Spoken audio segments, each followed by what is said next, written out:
তো ওয়েলকাম। আজকে আমরা শুরু করব আবার নতুন একটা টপিক। আমাদের চলছিল অর্ধপরিবাহী চ্যাপ্টার। তো অর্ধপরিবাহী চ্যাপ্টারেরই নতুন কিছু টপিক নিয়ে আমরা আবার আলোচনা করব। আগের দিন আমরা জেনেছিলাম যে পিএন জাংশন ডায়োড, এর ব্যবহার, এটা আমরা কিভাবে তৈরি হয়, এর কিছু বৈশিষ্ট্য আমরা জেনেছিলাম। তো পিএন জাংশন ডায়োডটা নিয়ে আমি আরও কয়েকটা কথা বলি। যেমন পিএন জাংশন ডায়োড বা পিএন সংযোগ ডায়োড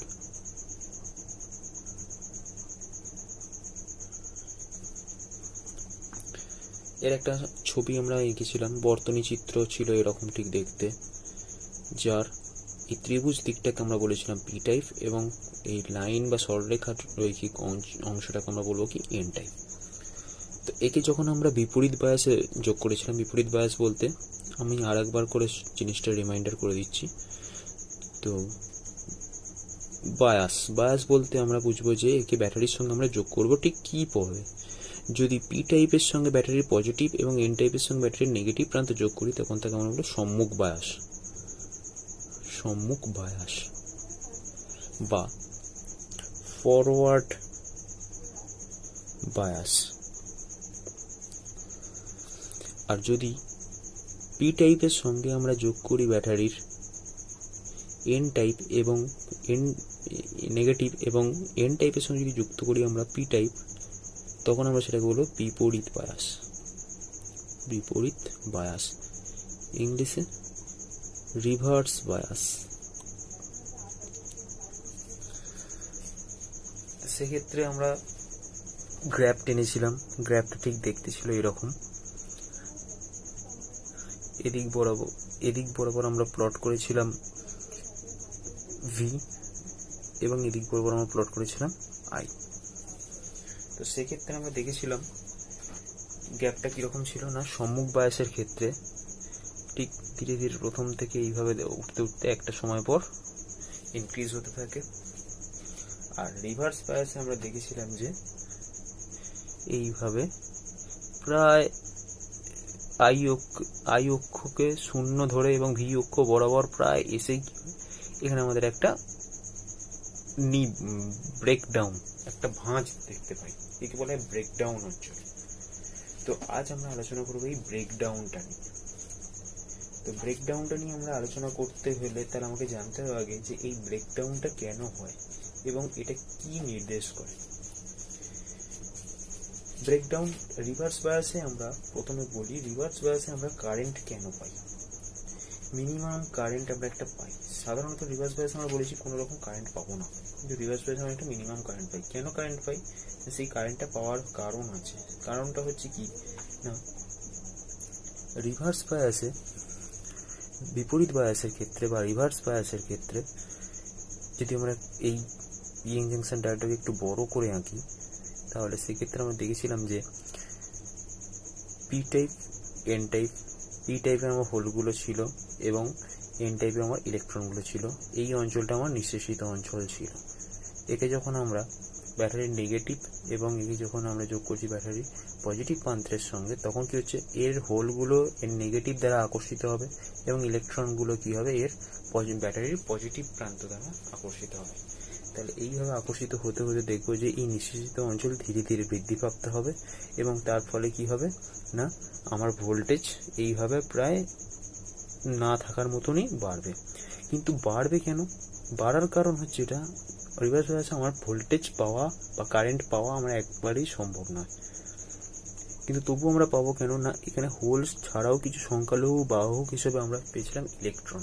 যে ইলেকট্রন কি হবে, এই নেগেটিভ প্রান্ত দ্বারা বিকশিত হয়ে এই প্রান্ত বড় এই এন টাইপের দিকে কি হবে, ছুটে যাবে। ঠিক একইভাবে এন টাইপে থাকা হোলগুলো কি হবে না, এই পজিটিভ দ্বারা বিকশিত হয়ে বাধ্য হবে পি টাইপের দিকে আসতে। তার জন্য আমরা কি পাবো, এই মিনিমাম যে সামান্য একটা কারেন্ট, এই কারেন্টটা আমরা পাবো। কিন্তু এই কারেন্টটাই আস্তে আস্তে কি হয়, একটা সময় এসে হঠাৎ করে বাড়তে শুরু করে। কেন? এই অঞ্চলটাকে আমরা বলবো ব্রেকডাউন অঞ্চল বা বাংলায় বৈকল্য বা ব্রেক ডাউন। বৈকল্য। তো এই বৈকল্য নিয়ে আমরা একটু আলোচনা করি। ব্রেকডাউন বা বৈকল্য। এই বৈকল্য অঞ্চলে আমরা দেখতে পাচ্ছি যে ভোল্টেজের সামান্য পার্থক্যের জন্য কি হচ্ছে, আমার কারেন্ট হু করে বাড়তে থাকছে। এখনো আগে পর্যন্ত, এই বৈকল্যের আগে পর্যন্ত এই অঞ্চলটা জুড়ে আমরা দেখছিলাম যে ভোল্টেজ বাড়ার সঙ্গে সঙ্গে কারেন্টের বৃদ্ধি নেই, প্রায় শূন্য।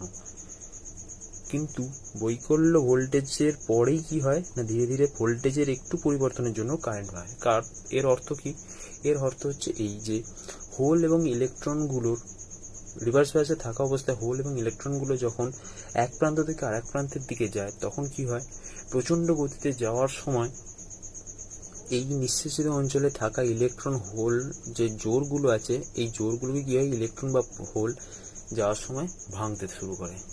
এই ভাঙার ফলে কি হয়, এই হোল এবং ইলেকট্রনগুলো থেকে আমরা একটি একটি করে ইলেকট্রন এবং হোল আধানবাহকে পরিণত হয়। তার ফলে কি হয়, তড়িৎ প্রবাহ আমার ধীরে ধীরে বেড়ে যায়।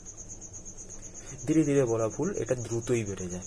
কারণ এই হোল এবং ইলেকট্রনের যে যুগ্ম ঘটনাটা, এই ভাঙার ঘটনাটা খুব দ্রুত হয়। তাই কি হয়, খুব সামান্য ভোল্টেজ পরিবর্তনের দরুন আমরা কি পাই, এখানে একটা কারেন্টের হঠাৎ পরিবর্তন বা হঠাৎ বৃদ্ধি পাওয়া আমরা লক্ষ্য করি।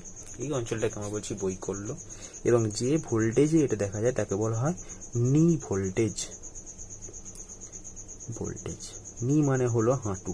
দেখো এই অঞ্চলটা হাঁটুর মতো দেখতে, সেই জন্য এই অঞ্চলের যে ভোল্টেজটা পাই আমরা তাকে বলি আমরা নি ভোল্টেজ।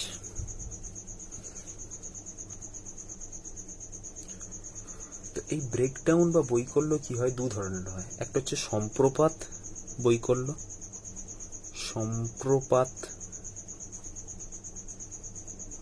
বৈকল্য বা ইংলিশে অ্যাভালাঞ্চ ব্রেকডাউন।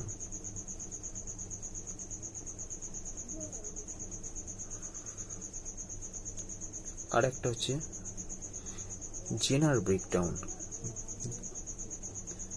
জেনার বৈকল্য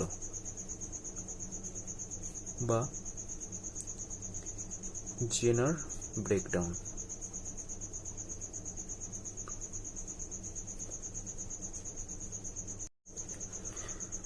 তো এই অ্যাভালাঞ্চ ব্রেকডাউন বা সম্প্রপাত বৈকল্য এবং জেনার ব্রেকডাউন বা জেনার বৈকল্য, এদের মধ্যে তফাৎ কি? এদের মধ্যে তফাৎ হচ্ছে এটাই যে সাধারণ পিএন জাংশন ডায়োডে আমরা যে দেখতে পাই ব্রেকডাউন, সেটাকে আমরা বলি সম্প্রপাত বা বৈকল্য বা অ্যাভালাঞ্চ ব্রেকডাউন। এক্ষেত্রে কি হয় না, ইলেকট্রন বা হোলগুলো পি টাইপ বা এন টাইপের দিক থেকে যখন অন্য দিকে যায়, তখন কি হয় না, নিঃশেষিত অঞ্চলে বসে থাকে ইলেকট্রন এবং হোলের জোরকে কি হয়, ভাঙতে থাকে।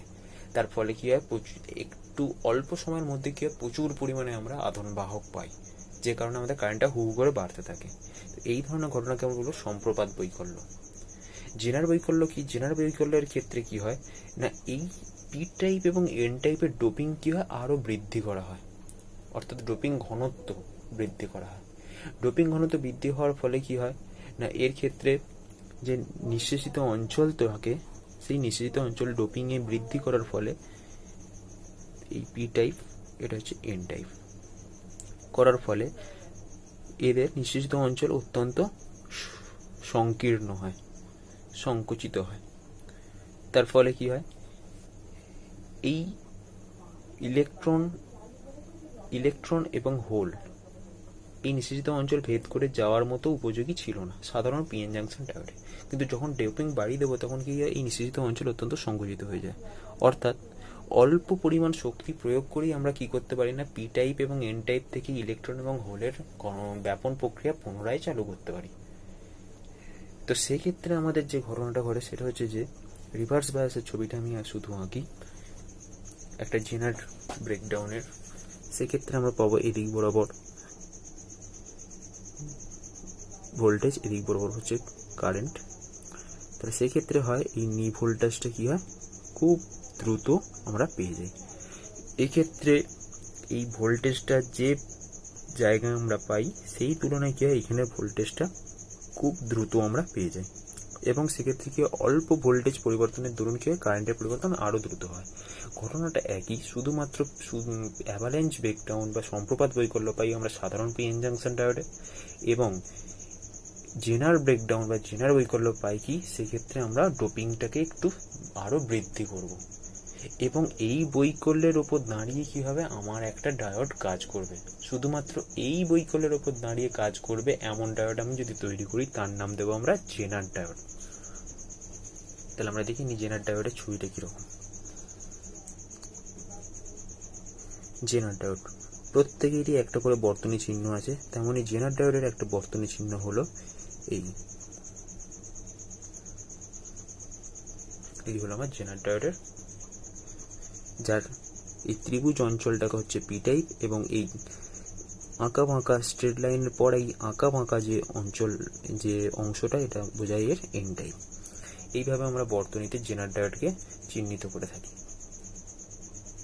তো এই জেনার ডায়োড শুধুমাত্র তৈরি করা হবে, এটিও একটি পিএন জাংশন ডায়োড, কিন্তু এটাকে শুধুমাত্র ডিজাইন করা হয়েছে বা শুধুমাত্র তৈরি করা হয়েছে জেনার বৈকল্যের উপর কাজ করার জন্য। সেই জন্য এর নাম হচ্ছে জেনার ডায়োড। তো এই জেনার ডায়োডকে আমরা কোথায় ব্যবহার করব? এই জেনার ডায়োডকে আমরা বর্তনীতে ভার নিয়ন্ত্রণ বা ভোল্টেজ নিয়ন্ত্রণ রূপে আমরা ব্যবহার করব। এছাড়াও আমরা কয়েকগুলো ডায়োড আমরা জানবো, যেমন হচ্ছে এলইডি, কথা আমরা অনেক আগে শুনেছি, যার ফুল ফর্ম কি, লাইট এমিটিং ডায়োড। এক্ষেত্রে কি হবে?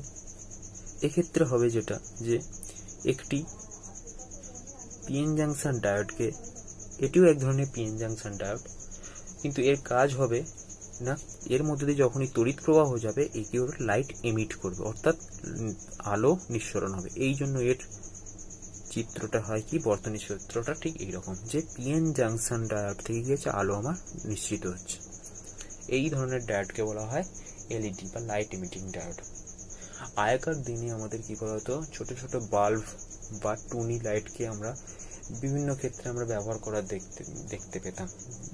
সেটা আমাদের ইলেকট্রিক বোর্ডে হতে পারে, বা অনুষ্ঠান উৎসবে যে আমরা আলোর কায়দা দেখি সেক্ষেত্রে ব্যবহার করা হতো। এখনকার দিনে আমরা সেক্ষেত্রে দেখি এলইডি। তো এই এলইডি ব্যবহারের সুবিধা আছে, এটি আয়তনে বা আকারে অত্যন্ত ছোট, সেই তুলনায় একটা টুনি বা বাল্বের তুলনায় এর ক্ষতি খুব কম হয়, এটি খুব সহজলভ্য এবং এর খরচ অনেক কম, এটা বেশি দিন চলে। একটা এলইডি প্রায় 20 বছর পর্যন্ত আলো দিতে পারে, এবং এই এলইডি আমরা খুব সহজে ব্যবহার করি। বিভিন্ন কালারের জন্য আমরা বিভিন্ন রকমের পি টাইপ এবং এন টাইপ যে সিলিকন বা জার্মেনিয়াম আমরা ব্যবহার করছি, সেই সিলিকন বা জার্মেনিয়ামের সঙ্গে আমরা যদি একটু অন্য পদার্থ মিশিয়ে দিই, তাহলে সেক্ষেত্রে আমরা বিভিন্ন কালারের পেতে পারি। এই হলো আমার এলইডি। আর একটা ডায়োড আমরা জানবো, সেটা হচ্ছে ফটো ডায়োড।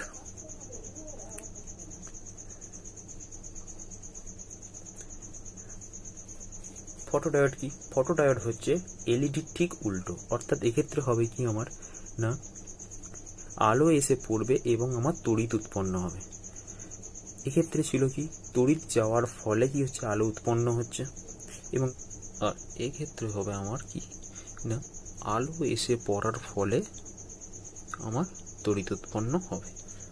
তো যে কারণে ফটো ডায়োডে যেহেতু আমার আলো এসে পড়লে বাইরে থেকে তবে আমার তড়িৎ উৎপন্ন হয়, তাই চিহ্নটা হবে এরকম। আর এলইডির ক্ষেত্রে হবে, যেহেতু এখান থেকে আলো বেরোচ্ছে তাই আলো ছবিটা হবে ঠিক এরকম। তো এলইডির সঙ্গে ফটো ডায়োডের যেন গুলিয়ে ফেলো না, এটা খেয়াল রেখো। ফটো ডায়োডের ক্ষেত্রে হচ্ছে কি, এরকম ভাবে পিএন জাংশন ডায়োডের দিকে আমার ছবি থাকবে তীর চিহ্ন, আর এই ক্ষেত্রে এলইডির ক্ষেত্রে হবে কি, পিএন জাংশন থেকে বাইরের দিকে হবে তীর চিহ্ন। এই হলো আমার এলইডি এবং ফটো ডায়োড। এই ফটো ডায়োডের কাজ কি, এই ফটো ডায়োডকে ব্যবহার করে কি, সোলার সেল বা সৌরকোষ যে তৈরি হয়, সেক্ষেত্রে আমরা এই ফটো ডায়োডকে, অনেকগুলো ফটো ডায়োডকে একসাথে যুক্ত করে আমরা সোলার সেল তৈরি করি, যে ক্ষেত্রে আমরা আলো হিসাবে সূর্যের আলোকে নেওয়া হয়, তাই একে বলা হয় সোলার সেল। গেল আমার ডায়োডের ধারণা। তো তোমাদের জন্য একটা কাজ থাকবে, যেটা হচ্ছে যে একটা প্রশ্ন, যে সাধারণত ক্ষেত্রে এই যে পিএন জাংশন ডায়োড বা এলইডি বা জেনার ডায়োড বা ফটো ডায়োড, যে কোনো ধরনের ডায়োড ব্যবহার করতে আমরা সাধারণত সিলিকন ব্যবহার করি। জার্মেনিয়ামের তুলনায় সিলিকনের ব্যবহার বেশি। তো তোমাদের ক্ষেত্রে প্রশ্ন থাকবে যেটা, যে অর্ধপরিবাহী হিসাবে বা জার্মেনিয়ামের তুলনায়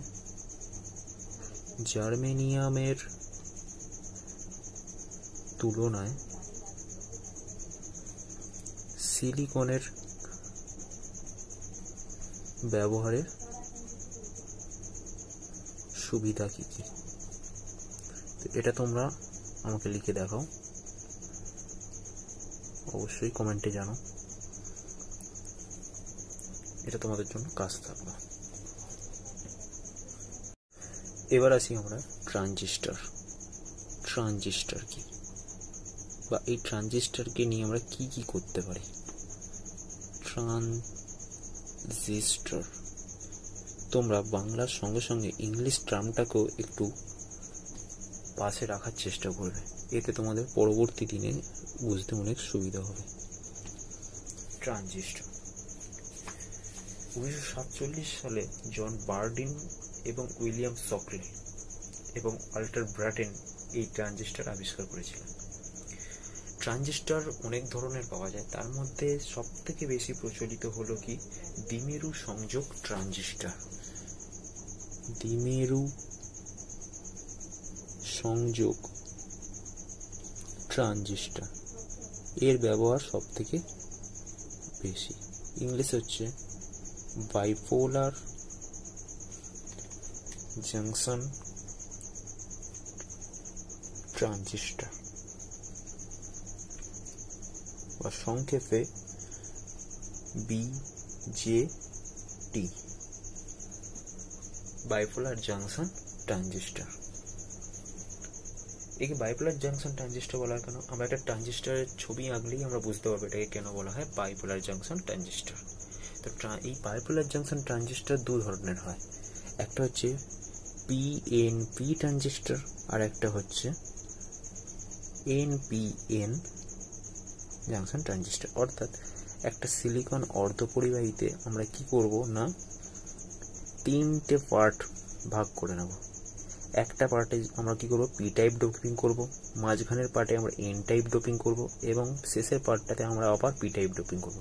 এই ধরনের ট্রানজিস্টরকে আমরা বলে দেবো পিএনপি ট্রানজিস্টর।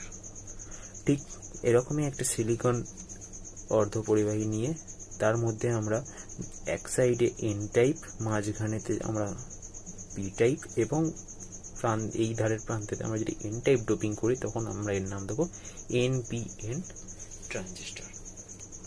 দেখো ভালো করে লক্ষ্য করে না, পিএন এক্ষেত্রে আমরা একটা জাংশন পাচ্ছি সংযোগ, এইখানে একটা আমরা পিএন সংযোগ পাচ্ছি। এই দুটো সংযোগের দরুন এর নাম হয়েছে দ্বিমেরু সংযোগ, বা যে দুটো সংযোগ স্থল আছে তাই এর নাম হচ্ছে দ্বিমেরু সংযোগ ট্রানজিস্টর। ঠিক একইভাবে লক্ষ্য করো এই ক্ষেত্রেও আমরা পাবো, এই জন্য এর নাম দেওয়া হয়েছে বাইপোলার জাংশন ট্রানজিস্টর বা দ্বিমেরু সংযোগ ট্রানজিস্টর। তো ট্রানজিস্টরকে আমরা পিএনপি নিই বা এনপিএন নিই, যাই নিই না কেন, সেক্ষেত্রে আমরা কীভাবে একটা বড় করে ছবি আঁকি। আমরা ধরে নিলাম আমরা নিয়েছি একটা ট্রানজিস্টর এনপিএন ট্রানজিস্টর। যখনই আমরা ডোপিং করব, ডোপিং করার সঙ্গে সঙ্গে আমার কি হবে না, নিঃশেষিত অঞ্চল তৈরি হবে, কারণ একটা পিএন সংযোগ স্থল থাকলেই সেখানে আমার নিঃশেষিত অঞ্চল তৈরি হয়। তাহলে এখানে আমার নিঃশেষিত অঞ্চল তৈরি হবে। ঠিক একইভাবে এই সংযোগ স্থলেও আমরা কি পাবো, নিঃশেষিত অঞ্চল পাবো। এন টাইপ মানে সেখানে আমার ইলেকট্রনের সংখ্যা বেশি, পি টাইপ মানে এখানে আমার হোলের সংখ্যা আছে বেশি, এবং এন টাইপ মানে এখানে আমার আবার ইলেকট্রনের সংখ্যা বেশি। কিন্তু এনপিএন ট্রানজিস্টর বা পিএনপি ট্রানজিস্টর যাই নেওয়া হোক না কেন, তার ক্ষেত্রে কি হয়, ডোপিং এন টাইপের ক্ষেত্রে আমরা এন টাইপ মেটাল ডোপিং করব, পি টাইপের ক্ষেত্রে পি টাইপ পদার্থ আমরা ডোপিং করবো, এন টাইপের ক্ষেত্রে আবার এন টাইপ আমরা ডোপিং করব। ঠিক কথা, কিন্তু একটা প্রান্ত হয়ে কি হয়, ডোপিংয়ের মাত্রা বেশি করা হয়, আবার মাঝখানেরটা তুলনামূলকভাবে কম করা হয়, এবং শেষেরটাও কি হয়, এর তুলনায় আবার এর ডোপিংটা আরও তুলনামূলকভাবে কম করা হয়। তার ফলে কি হয় না, এন টাইপ থেকে ইলেকট্রনগুলো কি হয় আমার পি টাইপের মধ্য দিয়ে এই প্রান্তে এসে পৌঁছায়। এই জন্য এই প্রান্তটার নাম দেওয়া হয় কি এমিটর বা নিঃসারক।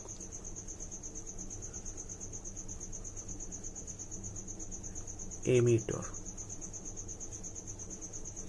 এই প্রান্তটার মাঝখানে এটা অংশটার নাম দেওয়া হয় ভূমি বা বেস, আর এই প্রান্তটার নাম দেওয়া হয় সংগ্রাহক বা কালেক্টর। তো এই সমস্ত নামগুলো নিয়ে আমরা আরেকটু পর্যালোচনা করি। প্রথমে আমরা এঁকেছি একটা এনপিএন ট্রানজিস্টর। এনপিএন ট্রানজিস্টরের ক্ষেত্রে আমরা করব কি, এনপিএন ট্রানজিস্টরের ক্ষেত্রে আমরা দুটো এন প্রান্তকে আমরা এন টাইপ ডোপিং করব। তুলনামূলকভাবে পি টাইপের তুলনায় এন টাইপ দুটোতে ডোপিং এর মাত্রা বেশি হবে, এবং এই দুটো এন টাইপের মধ্যে আবার নিঃসারক প্রান্তের এন টাইপের ডোপিং এর মাত্রা সংগ্রাহকের তুলনায় বেশি হবে। তাহলে এই ক্ষেত্রে ইলেকট্রনের ঘনত্ব হবে কি সংগ্রাহক ইলেকট্রনের ঘনত্বের তুলনায় বেশি। তাহলে এন টাইপের ইলেকট্রনের ঘনত্ব বেশি হওয়ার দরুন কি হবে, এন টাইপ থেকে পি টাইপের দিকে ইলেকট্রনের ব্যাপন প্রক্রিয়া চলবে। নিঃসৃজিত অঞ্চল ভেদ করে কি হবে, এন টাইপ থেকে পি টাইপের দিকে ইলেকট্রনের ব্যাপন প্রক্রিয়া চলবে। তাহলে ইলেকট্রন যদি এন টাইপ থেকে পি টাইপের দিকে যায় তাহলে তড়িৎ প্রবাহ হবে কি পি টাইপ থেকে এন টাইপের দিকে। আমি সেটাকে আই দিয়ে দেখালাম, এই আই মানে হচ্ছে এখানে আমার তড়িৎ প্রবাহ মাত্রা। তাহলে পি টাইপ থেকে এন টাইপের দিকে। তাই এনপিএন ট্রানজিস্টরকে আমরা কিভাবে বর্তনীতে চিহ্নিত করব, বিশেষ করে এনপিএন ট্রানজিস্টরকে বর্তনীতে চিহ্নিত করব এইভাবে।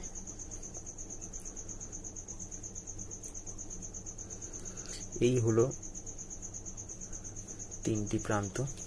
তো এই তিনটি প্রান্ত কোন তিনটি প্রান্তকে বোঝাবে, এই তিনটি প্রান্ত হচ্ছে আমার এনপিএন এর একটা প্রান্ত হচ্ছে আমার এমিটার বা নিঃসারক,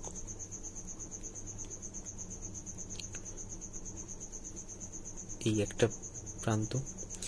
মাঝের প্রান্তটার নাম আমরা ছিলাম কি ভূমি বা বেস, আর শেষের প্রান্তটার নাম ছিল আমার সংগ্রাহক বা কালেক্টর। তাহলে এই ক্ষেত্রে আমার একটা হবে এমিটার, একটা হবে বেস, আর একটা হবে কালেক্টর। এইটা বোঝাচ্ছে আমার এমিটার, এটা হচ্ছে আমার বেস, এটা হচ্ছে আমার কালেক্টর। তো যেহেতু একটা এনপিএন ট্রানজিস্টরের ক্ষেত্রে আমরা দেখব যে এখানে আছে আমার ইলেকট্রন, এখানে আছে আমার হোল। তাহলে ইলেকট্রন কি হবে, এইভাবে সংযোগস্থল দিয়ে পেরিয়ে গিয়ে কি হবে, হোলগুলোকে প্রশমিত করবে বা পি টাইপের দিকে যাবে।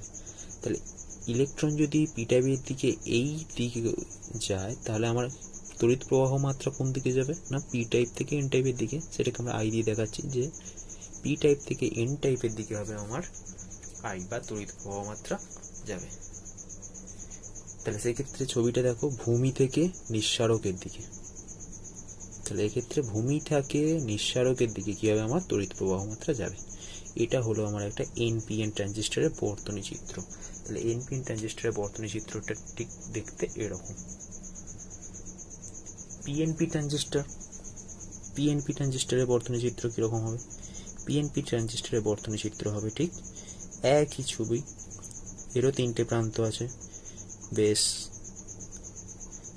কালেক্টর এবং এমিটার। শুধু তফাৎ এই যে যেহেতু এটা একটা পিএনপি ট্রানজিস্টর তাই কি হবে, এখানে আছে আমার হোল আর এখানে আছে আমার ইলেকট্রন।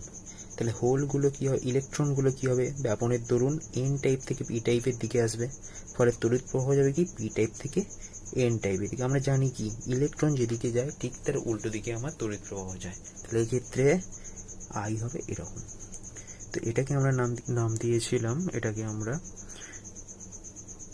নিঃসারক প্রান্ত বা এমিটার, আর এইটাকে আমরা নাম দিয়েছিলাম ভূমি বা বেস, আর এটা হচ্ছে সংগ্রাহক। তো এদের নামকরণটা এরকম কেন? নামকরণটা হচ্ছে এরকম যে যেহেতু এখানে ডোপিংয়ের মাত্রা বেশি, ডোপিংয়ের মাত্রা বেশি হওয়ার দরুন এখানে হোলের পরিমাণও বেশি। কার তুলনায়? না সংগ্রাহক প্রান্তের তুলনায়। তাহলে হোলের পরিমাণ যদি বেশি হয় তাহলে এখান থেকে ব্যাপন প্রক্রিয়ার ফলে কি হবে? ইলেকট্রন এদিকে আসবে। তাহলে আপাত দৃষ্টিতে মনে হবে কি হোল আমার যাচ্ছে কোথায়? না পি টাইপ থেকে এন টাইপের দিকে। তাই এর কাজ হলো সবসময়ের জন্য হোলকে প্রেরণ করা বা নিঃসরণ করা, তাই এর নাম হলো নিঃসরণ। আর এখান থেকে হোল কি হবে? ভূমি ভেদ করে যাবে সবসময় এই সংগ্রাহক প্রান্তের কাছে। সংগ্রাহক প্রান্তের কাজ হলো সবসময় হোল সংগ্রহ করা, তাই এর নাম হলো সংগ্রাহক। ঠিক একই রকম ভাবে আমরা দেখব এনপিএন ট্রানজিস্টরের ক্ষেত্রে। এখানে আছে আমার ইলেকট্রনের পরিমাণ বেশি, কার তুলনায়? না সংগ্রাহক প্রান্তের তুলনায়। তাহলে এখানে এর কাজ হবে সবসময়ের জন্য ইলেকট্রনকে প্রেরণ করা, কোন দিকে? না ভূমির দিকে। এবং সেই ইলেকট্রন কি হবে? নিঃসরণ করা, তাই এর নাম হচ্ছে নিঃসরণ। আর এখান থেকে যাবে কি ইলেকট্রন ভূমি ভেদ করে যাবে সংগ্রাহকের দিকে, এবং সংগ্রাহক প্রান্তের কাজ হচ্ছে সবসময় ইলেকট্রন সংগ্রহ করা, তাই এর নাম হচ্ছে কালেক্টর। তাহলে এক্ষেত্রে আমরা দেখছি কি না আই, এই আই কোন দিক থেকে কোন দিকে? না পি টাইপ থেকে এন টাইপ, অর্থাৎ নিঃসারক থেকে ভূমির দিকে। তাই বর্তনী চিত্রে আমরা দেব কিরকম? না ভূমি থেকে, এই নিঃসারক থেকে যাবে ভূমির দিকে। দেখো নিঃসারক থেকে ভূমির দিকে আই।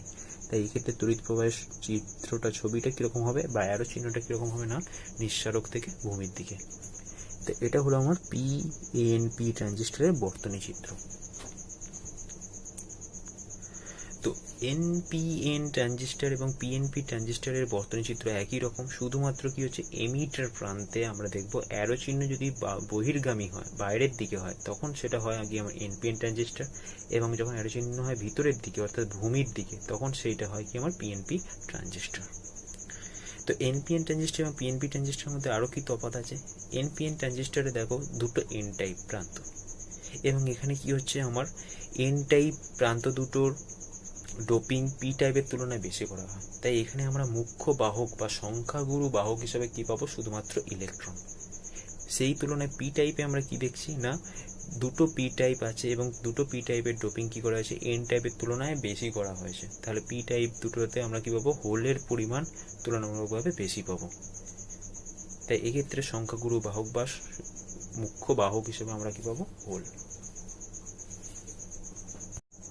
এখন আমরা ট্রানজিস্টর সম্পর্কে কিছু কথা জানলাম। এবার আমরা ব্যবহার করি একটা ট্রানজিস্টরকে একটা বর্তনীতে। এই বর্তনী বিভিন্ন ধরনের হয়। ট্রানজিস্টরের এই তিনটি প্রান্ত যেহেতু আমরা দেখলাম, একটি এমিটর বা নিঃসারক, একটি ভূমি বা বেস, আর একটা হচ্ছে কালেক্টর বা সংগ্রাহক। এই তিনটি প্রান্তের মধ্যে একটি প্রান্তকে সবসময়ের জন্য সাধারণ আমরা রাখতে পারি। যখন ভূমিকে আমরা সাধারণ রাখবো তখন তার নাম দেব আমরা সাধারণ ভূমি সংযোগ ট্রানজিস্টর বর্তনী। যদি আমরা নিঃসারককে আমরা রাখি সাধারণ, তখন আমরা তার নাম দেব সাধারণ নিঃসারক সংযোগ বর্তনী বা সার্কিট। বা যখন আমরা সংগ্রাহক বা কালেক্টরকে রাখবো সাধারণ, তখন আমরা তার নাম দেব ট্রানজিস্টরের সাধারণ সংগ্রাহক সংযোগ বা বর্তনী। তো আমাদের সিলেবাসে আছে যেটা ট্রানজিস্টরের সাধারণ নিঃসারক,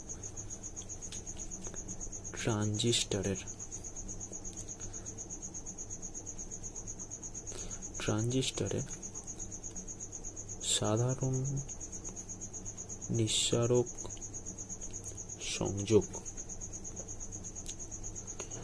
এবং ছবিটা কিরকম হবে? ছবিটা আমরা একটা এঁকে ফেলি বর্তনী সাধারণ নিঃসারক সংযোগ। অবশ্যই এটা এনপিএন ট্রানজিস্টর ব্যবহার করে। তোমাদের সিলেবাসে পিএনপি ট্রানজিস্টর ব্যবহার নেই, এনপিএন ট্রানজিস্টরের সাধারণ নিঃসারক সংযোগ বর্তনীটা আমরা দেখিনি। তো প্রথমে আমরা একটা এঁকে ফেলি এনপিএন ট্রানজিস্টর, যার তিনটি প্রান্ত, একটা বেস, একটা সংগ্রাহক কালেক্টর, একটা হচ্ছে এমিটার বা নিঃসারক। এনপিএন ট্রানজিস্টর মানে তীর চিহ্ন হবে সবসময়ের জন্য বেস থেকে এমিটারের দিকে। এটা হচ্ছে বেস প্রান্ত, এটা হচ্ছে কালেক্টর প্রান্ত, এটা হচ্ছে এমিটার প্রান্ত। যেহেতু আমার এমিটর বা নিঃসারককে সাধারণ রাখতে হবে, তাই আমি নিঃসারককে কি করে দিলাম? না গ্রাউন্ড করে দিলাম। সংলগ্ন বা মাটির সঙ্গে যুক্ত করে দিলাম। এটা হচ্ছে গ্রাউন্ড। এখন আমরা বেস থেকে একটা প্রান্তকে নিয়ে আসবো, নিয়ে এসে আমরা যোগ করবো এমিটারের সঙ্গে। তো এমিটারের সঙ্গে যোগ করার আগে আমরা কি করবো, এখানে আমরা একটা অ্যামিটার লাগাবো, যেটা আমরা কি করবো কারেন্ট পাম্পে। এরপর এটাকে নিয়ে এসে আমরা যুক্ত করব একটা ব্যাটারির সঙ্গে। তারপর এটাকে নিয়ে গিয়ে আমরা যুক্ত করে দিলাম এমিটার প্রান্তের সঙ্গে। তাহলে আমরা দেখতে পাচ্ছি বেসকে আমরা এমিটারের সঙ্গে যুক্ত করেছি। ঠিক একইভাবে কালেক্টরকেও আমরা যুক্ত করবো, তবে তার আগে আমরা একটা অ্যামিটার রাখবো, কারণ আমরা এখানে কারেন্ট মাপবো। এরপর এটাকে নিয়ে যাব কি আমরা আর একটা বর্তনী এই ব্যাটারির সঙ্গে যুক্ত করব। তো সেই ব্যাটারির সঙ্গে যুক্ত করার পর এটাকে আমরা যুক্ত করব কি এমিটার প্রান্তের সঙ্গে। তাহলে এই হলো আমার ট্রানজিস্টরের সাধারণ নিঃসারক সংযোগ, অবশ্যই এনপিএন ট্রানজিস্টর ব্যবহার করে। তাহলে এইখানে আমরা যে কারেন্ট পাবো সেই কারেন্টটা অবশ্যই কি হবে, কি কারেন্ট, যেহেতু বি প্রান্তে ঢুকছে তাই এর নাম দেবো আমরা আইবি। কালেক্টর প্রান্তে আমরা যে কারেন্ট পাবো তার নাম দেবো অবশ্যই আমরা আইসি। এবং এমিটার থেকে দেখতে পাচ্ছি কারেন্ট বেরিয়ে যাচ্ছে, তাহলে এই প্রান্ত এটাকে আমরা অবশ্যই বলবো, এখানে যে প্রবাহ মাত্রা তাকে অবশ্যই আমরা বলবো কি এমিটার কারেন্ট বা আইই। তো এখানে আমরা একটা পাওয়ার সাপ্লাই বা ব্যাটারি যোগ করেছি। এটা কোন প্রান্তে, না বি প্রান্তে, বেস প্রান্তে। তাই এখানে যে ব্যাটারি সাপ্লাই আমরা করেছি তার নামটা আমরা আমাদের সুবিধা বোঝার সুবিধার জন্য VBV দিলাম। ঠিক একইভাবে এখানে যে পাওয়ার সাপ্লাই আমরা ব্যবহার করেছি সেটা কালেক্টর প্রান্তে, তাই এই ক্ষেত্রেও আমরা পাওয়ার সাপ্লাই এর নাম দেবো কি আমাদের বোঝার সুবিধার্থে VCC। এখন বেস প্রান্ত এবং এমিটার প্রান্ত এই দুটোর মধ্যেও তো আমাদেরকে ভোল্টেজ মাপতে হবে। তো সেই ভোল্টেজ মাপার জন্য আমরা কি করব না, এই দুটো প্রান্তের মধ্যে আমরা একটা ভোল্ট মিটারকে লাগাবো। যে ভোল্ট মিটার মাপবে, কি মাপবে না বেস এবং এমিটারের এই দুটো প্রান্তের মধ্যে বিভব প্রভেদ কত, সেই জন্য এই ভোল্ট মিটারের বা ভোল্টেজটার নাম দিলাম আমরা VBE। ঠিক একইভাবে এই দুটো প্রান্তের মধ্যেও আমাদের একটা ভোল্টেজ দেখতে হবে, যার জন্য আমরা এখানে একটা ভোল্ট মিটার লাগাবো। এবং সেই ভোল্ট মিটারটা কোন ভোল্টেজকে নির্দেশ করবে, না দুটো প্রান্ত কোন কোন প্রান্ত, না সি এবং ই, তাই এর নাম দেবো আমরা VCE। এই হলো আমার একটা সম্পূর্ণ বর্তনী।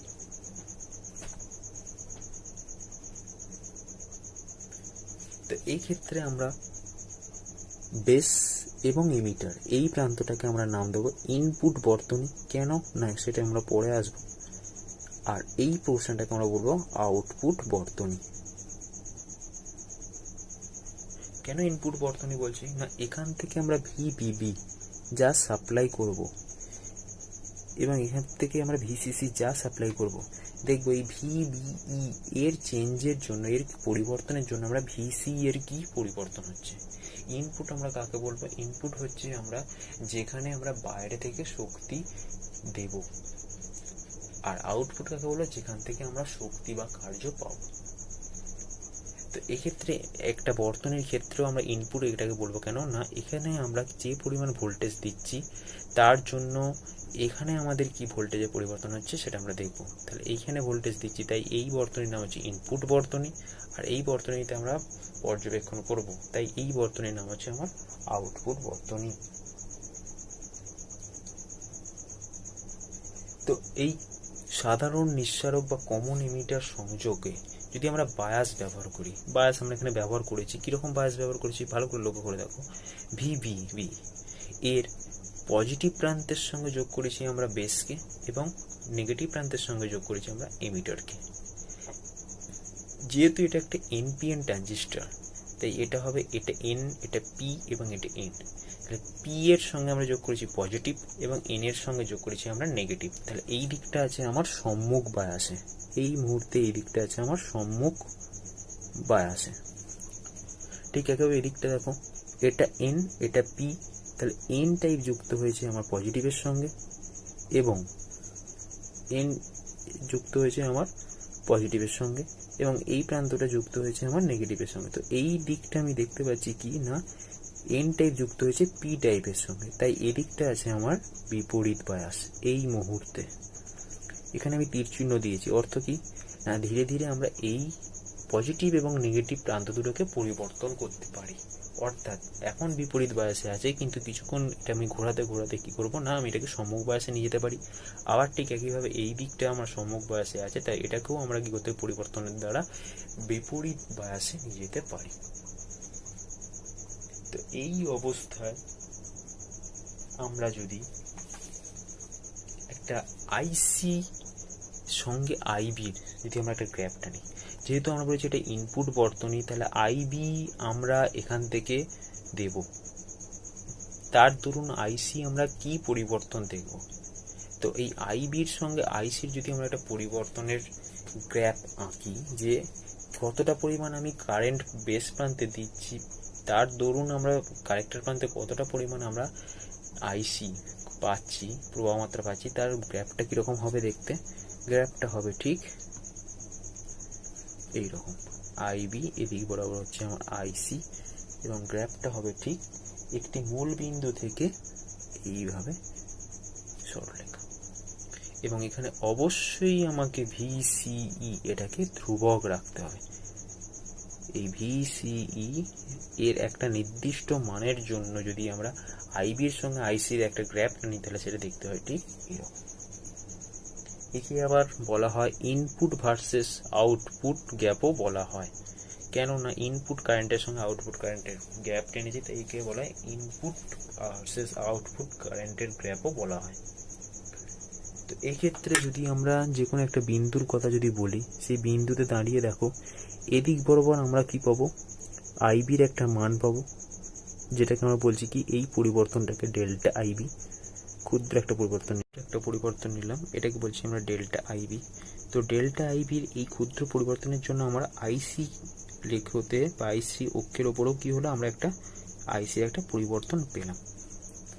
তো এই delta IC by delta IB যে অনুপাতটা আমরা পাবো, এই অনুপাতটাকে বলা হয় প্রবাহ পরিবর্তী অনুপাত। প্রবাহ পরিবৃত্তি অনুপাত, এটা আসলে কি বোঝায়? এটা আসলে বোঝায় আমার প্রবাহ বিবর্ধন বোঝায়। তাই একে আরেক নামে রাখা হয় প্রবাহ বিবর্ধন গুণক। একে বিটা দ্বারা প্রকাশ করা হয়, বিটা চিহ্ন দিয়ে প্রকাশ করা হয়। বিটা সমান তাহলে আমরা কি পেলাম না, delta IC by delta IB. অর্থাৎ ডেল্টা আইবির কত পরিবর্তনের, ক্ষুদ্র পরিবর্তনের জন্য ডেল্টা আইসি কতটা পরিবর্তন হচ্ছে,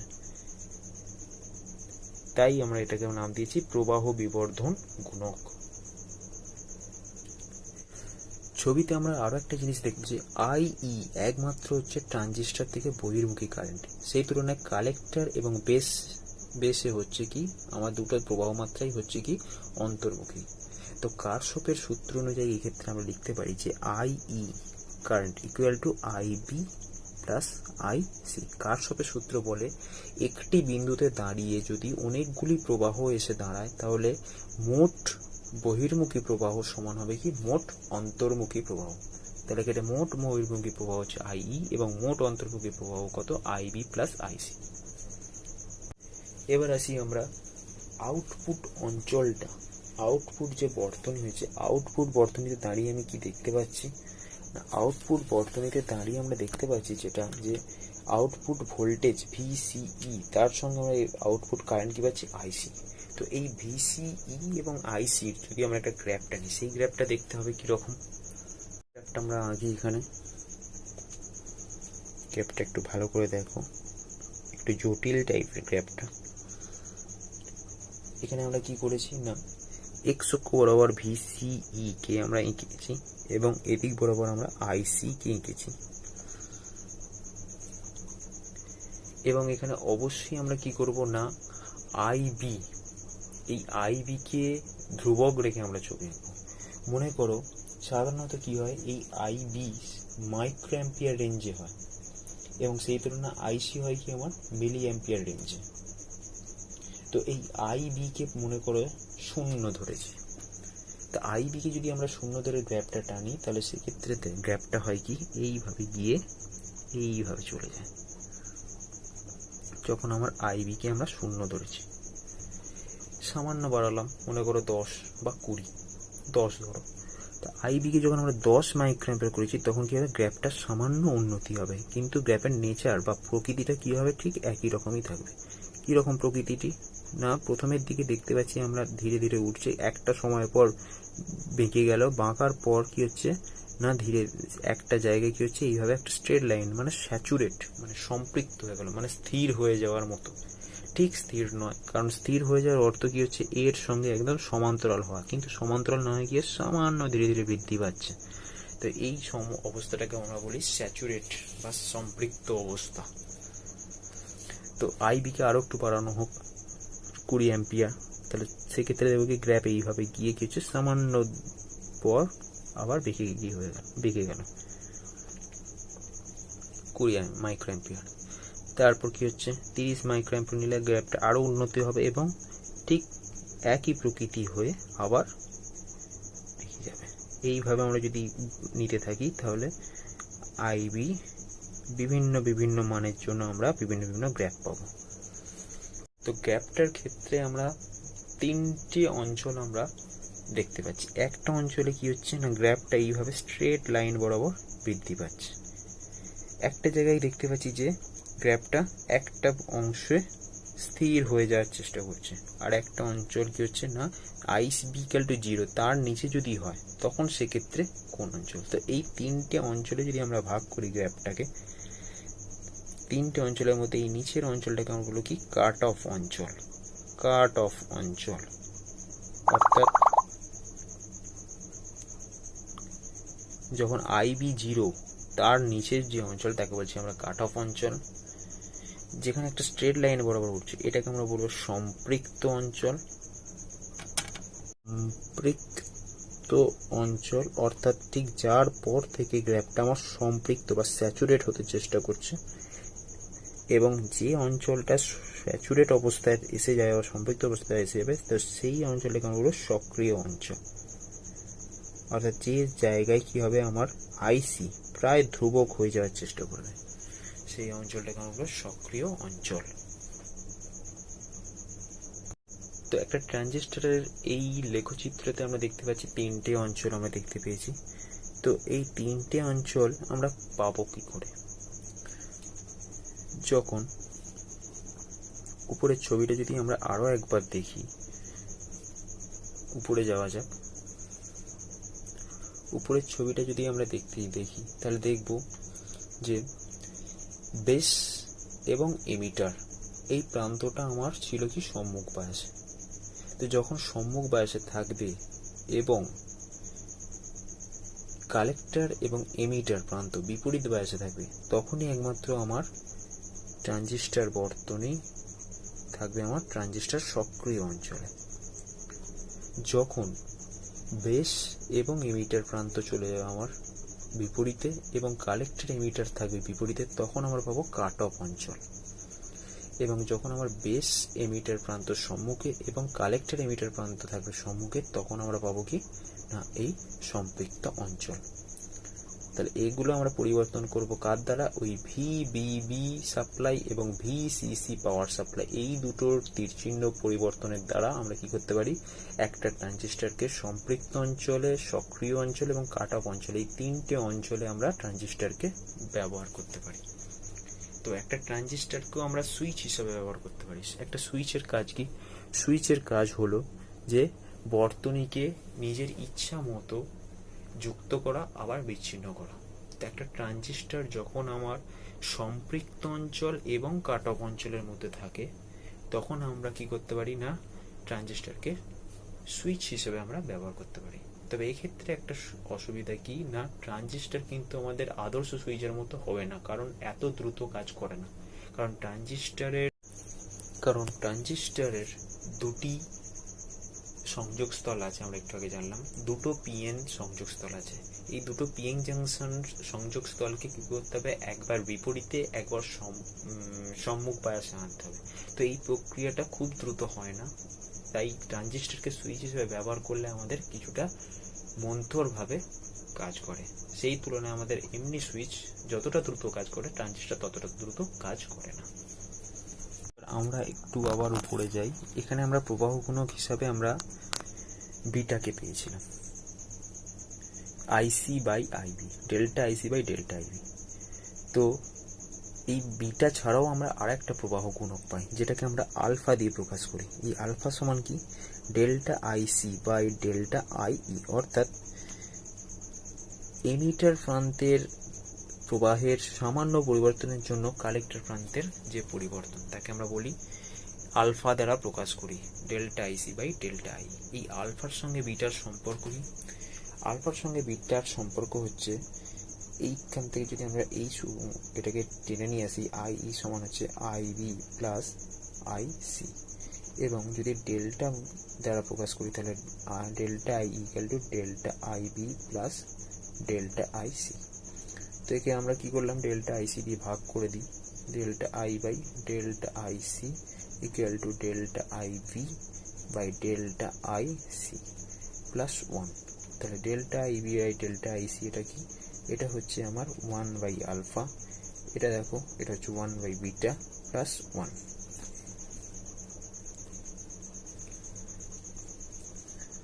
বা আলফা ইকুয়াল টু আমরা পাচ্ছি তাহলে বিটা বাই 1 প্লাস বিটা। এটা হলো আমার আলফা এবং বিটার সঙ্গে সম্পর্ক। সুইচ হিসেবে ট্রানজিস্টরের ব্যবহার আমরা জানলাম। এছাড়াও আমরা ট্রানজিস্টরকে প্রবাহ বিবর্ধক হিসেবেও আমরা বর্তনীতে ব্যবহার করি। প্রবাহ বিবর্ধক হিসাবে, প্রবাহ বিবর্ধক জিনিসটা কি, প্রবাহ বিবর্ধন মনে করো আমার একটা অনুষ্ঠান হচ্ছে, সেই অনুষ্ঠানে একজন সিঙ্গার শিল্পী সে গান করছে, তার গান শেষ পজিশনে যে দর্শক বসে আছে সে শুনতে পায় না, তার জন্য আমরা কি করি, মাইক্রোফোন এবং মাইক ব্যবহার করি। তো সিঙ্গার বা শিল্পীর মুখ থেকে নিঃসৃত শব্দকে আমরা অ্যাম্পলিফাই করে বা বিবর্ধিত করে আমরা কি করি, মাইকের মাধ্যমে করি।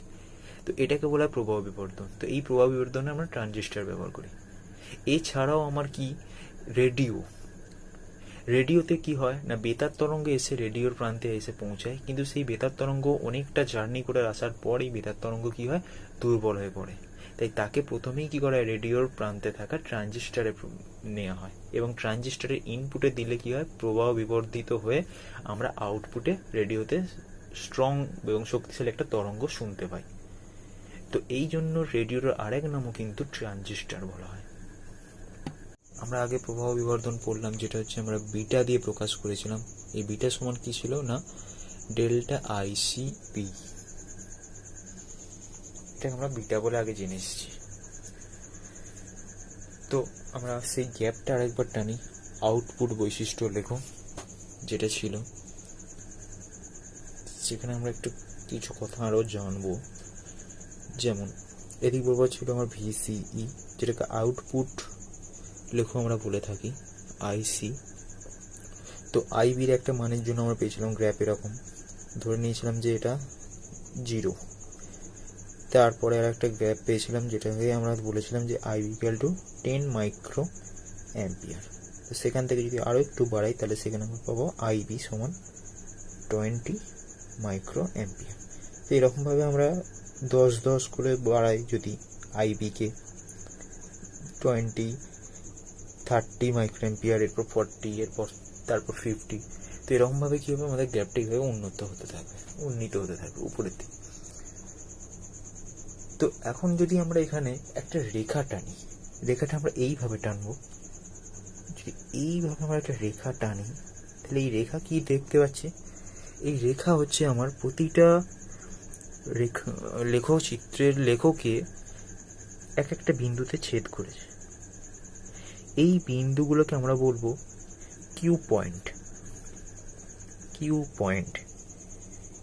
এবং এই রেখাটাকে আমরা বলবো ভার রেখা বা ইংলিশে লোড লাইন।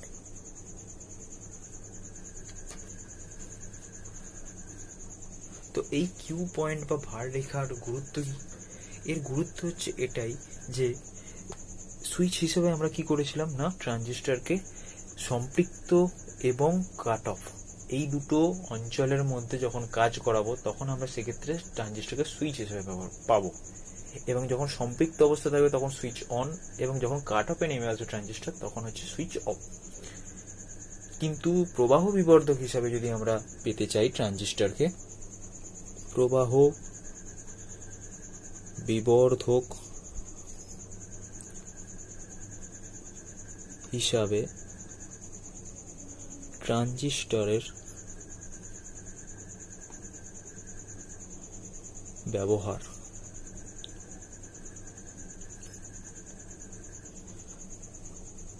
তাহলে সেই ক্ষেত্রে ট্রানজিস্টরকে অবশ্যই আমাকে রাখতে হবে কি এই সক্রিয় অঞ্চলে। সক্রিয় অঞ্চলে থাকলেই একটা ট্রানজিস্টর তবেই প্রবাহ বিবর্ধক হিসেবে কাজ করবে।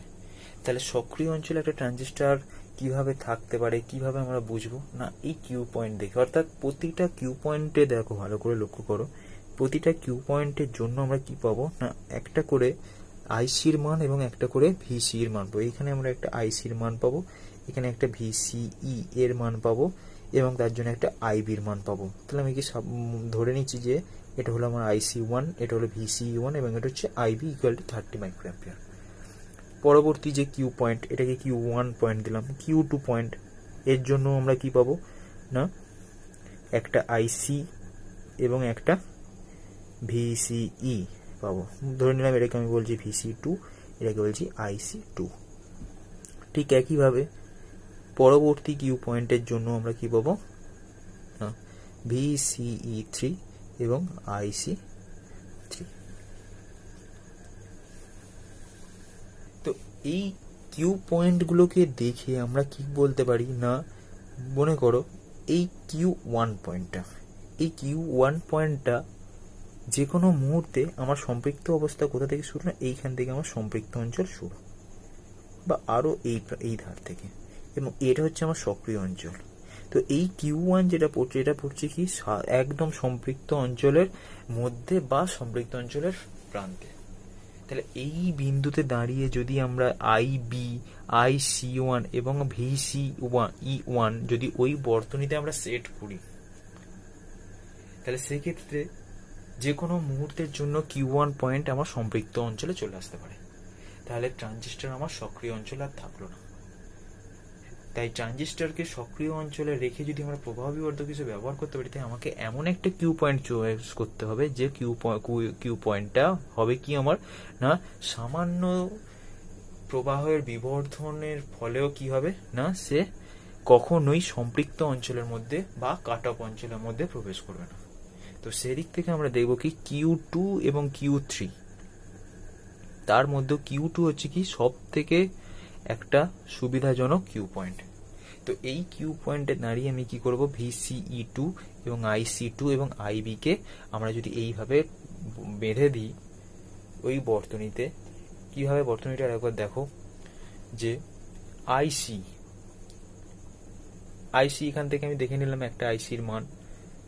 তো এই IC মানে আমি কি করলাম, IC-টাকে বেঁধে দিলাম যে ওইখানে কারেন্ট হবে আমার IC, এই পরিমাণ আসবে। VCE যে ভোল্টেজ আছে VCE, সেখানে আমি এখান থেকে দেখে নিলাম গ্যাপ থেকে যে এইখানে বিভব প্রভেদ কত, সেই অনুযায়ী আমি বেঁধে দিলাম ফিক্সড। এবং IB দেখে নিলাম এখান থেকে কিউ পয়েন্ট, ওই কিউ পয়েন্টে দাঁড়িয়ে IB-র মান কত, সেটাকেও যদি আমি ফিক্সড করে দিই, কিভাবে ফিক্সড করবো, ওই যে দেখো পাওয়ার সাপ্লাই আছে VCC এবং VBB, এর এখানে যে তীর চিহ্ন আছে, এই তীর চিহ্নের সাহায্যে আমরা কি করতে পারি, এই পয়েন্টগুলোকে ফিক্স করতে পারি। তাহলে এইভাবে যদি আমরা ফিক্সড করে দিতে পারি, তাহলে আমি বলবো যে ট্রানজিস্টর এখন আমার সক্রিয় অঞ্চলে আছে এবং এটি প্রবাহ বিবর্ধক হিসেবে রেডি। এখন প্রবাহ বিবর্ধন কি বলছে না delta IC by delta IB, এবং ডেল্টা IB কি ছিল, IB ছিল আমার কি পরিমাণ আমরা বিবর্ধিত, কি পরিমাণ আমরা সিগন্যাল দিয়েছি ট্রানজিস্টরের ইনপুটে, কি পরিমাণ দিয়েছি, এবং ডেল্টা IC মানে হচ্ছে কি পরিমাণ আমরা পাচ্ছি। তো সাধারণত দেখো ডেল্টা IB হচ্ছে আমার সব মাইক্রোঅ্যাম্পিয়ার রেঞ্জে, কিন্তু IC যেগুলো আমরা পাই সেগুলো আমরা পাই মিলি অ্যাম্পিয়ার রেঞ্জে। তাহলে এখানেই আমরা দেখতে পাচ্ছি যে বিটার মান delta IC by delta IB করলে আমরা পাচ্ছি প্রায় 100 থেকে আমরা 1000 এত গুণ বিবর্ধিত আমরা পেতে পারি। তো কতটা পরিমাণ বিবর্ধিত করবে সেটা আমার অবশ্যই কিউ পয়েন্টের ওপর নির্ভর করে।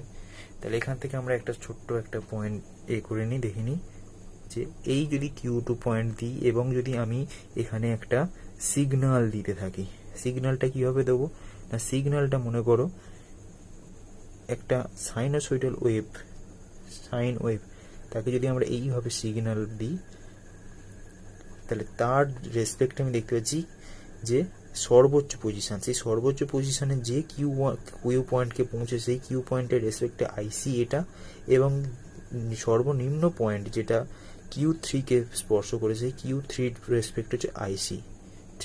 তাহলে সেই ক্ষেত্রে আমরা আউটপুটে যে বর্তনী পাবো, সেই আউটপুটে যে তরঙ্গ পাবো, সেই আউটপুট তরঙ্গটা হবে ঠিক আমার দেখতে এইরকম। তো যাই হোক, এখানে আমাদের শুধুমাত্র জানতে হবে যে প্রবাহ বিবর্ধক হিসেবে আমরা ট্রানজিস্টরকে ব্যবহার করতে পারি, এবং সেক্ষেত্রে প্রবাহ বিবর্ধক হিসেবে আমরা কি করতে পারি না, প্রায় 100 বা 200 বা 100 থেকে 1000 পর্যন্ত আমরা বিবর্ধিত পেতে পারি, বিবর্ধন।